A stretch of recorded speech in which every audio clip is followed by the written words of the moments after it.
Happening right now, all 6 candidates for Orleans Parish Sheriff are facing voters for the first time.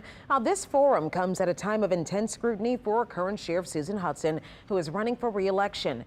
2 New Orleans inmates are still on the run, one from the brazen jailbreak 2 months ago and one who was released by mistake this past Friday.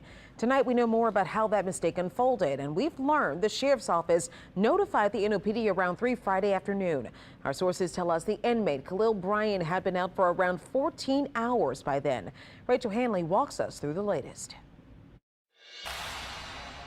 We were the first to let you know when NOPD Superintendent Ann Kirkpatrick announced the sheriff's office had let Khalil Bryan out by mistake. He has a criminal history that does include not only property crimes, but he does have a violent criminal history as well. Turns out she had only found out about 15 minutes prior. Monday evening, the NOPD confirmed that Kirkpatrick was notified of the release at 3 o'clock Friday afternoon. Sources tell us Bryan was let out before 1:30 that morning, almost 14 hours prior. The sheriff says that staff confused him with another inmate who had a similar name. The mistaken release of Khalil Bryan was a serious error, and as sheriff, I take full responsibility. Court documents show Bryan was arrested July 15th. Officers wrote that he led them on a car chase from New Orleans east to Algiers, reaching 120 miles per hour at one point. Bail was set at $31,000, with additional bail on arrest warrants in New Orleans and Jefferson Parish of over $100,000. At this time, we're choosing not to name the inmate that was supposed to get out.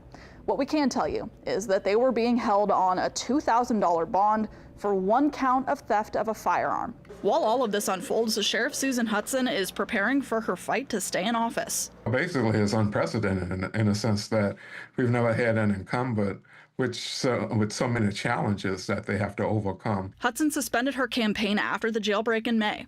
Then she jumped back into the race earlier this month. That was before Bryan was released, but there hasn't been any indication since then that she plans to drop out.